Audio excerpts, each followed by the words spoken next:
Good evening from New York. President Obama has reportedly authorized the death penalty for an American citizen who has not been convicted of any crime, the evidence against whom has yet to see the light of day, who denies his guilt, and who has not been given the due process, including trial guaranteed by the Constitution of the United States. It is a power not even claimed by the Bush-Cheney administration, extending far beyond Bush-Cheney claims, which even the most conservative Supreme Court justice rejected.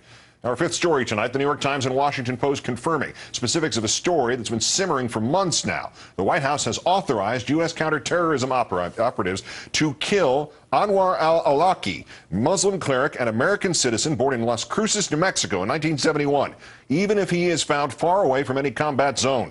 Unnamed officials say U.S. intelligence shows that al-Awlaki, thought to be hiding in Yemen, has shifted from endorsing violence against the U.S. to actually participating in anti-American plots as part of the group al-Qaeda in the Arabian Peninsula. Yemen recently freed al-Awlaki from prison for lack of evidence, but he's also been linked to the alleged Christmas Day would-be bomber, though the nature of their link remains unclear, and exchanged emails with accused Fort Hood shooter Major Nidal Hassan, though their communications are not believed to be about that attack itself.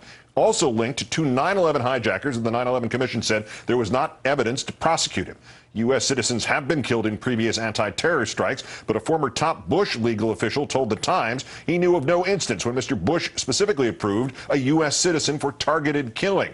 All this coming not only as the Associated Press reports that Obama will drop references to specifically Islamic radicalism from his upcoming national security plan as part of an effort to avoid alienating Muslim countries, but also coming in the aftermath of leaked video some viewers might find disturbing of U.S. forces killing what they apparently thought were terrorists in 2007 in Iraq, but were in fact journalists for the Reuters news service.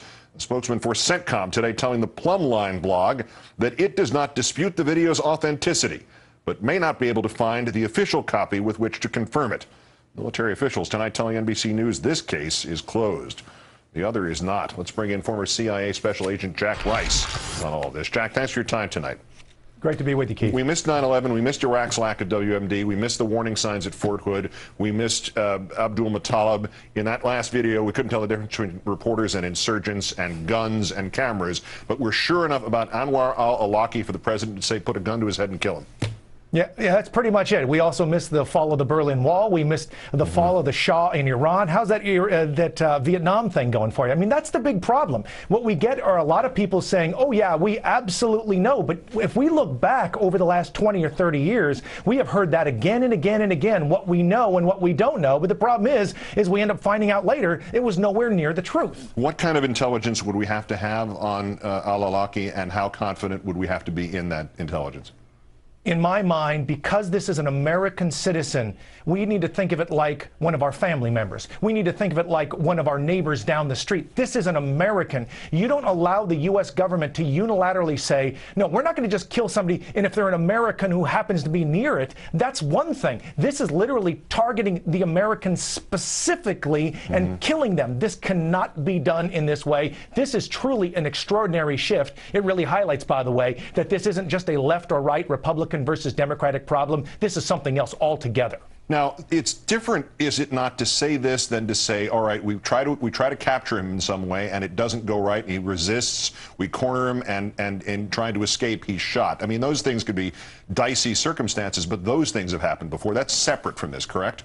Of course, absolutely, because then what you're talking about is in the midst of the battle itself. And again, if there's an American who happens to be there, then all of a sudden you can say, well, it was either a mistake at the time, but we didn't realize, or, of course, you're fighting them. This is something else. What we understand now is this is the ability to target this man wherever he is. If he's sitting at dinner, all of a sudden you can go in and say, okay, that's the guy, let's go whack him now. Really? That's the standard we're setting for an American?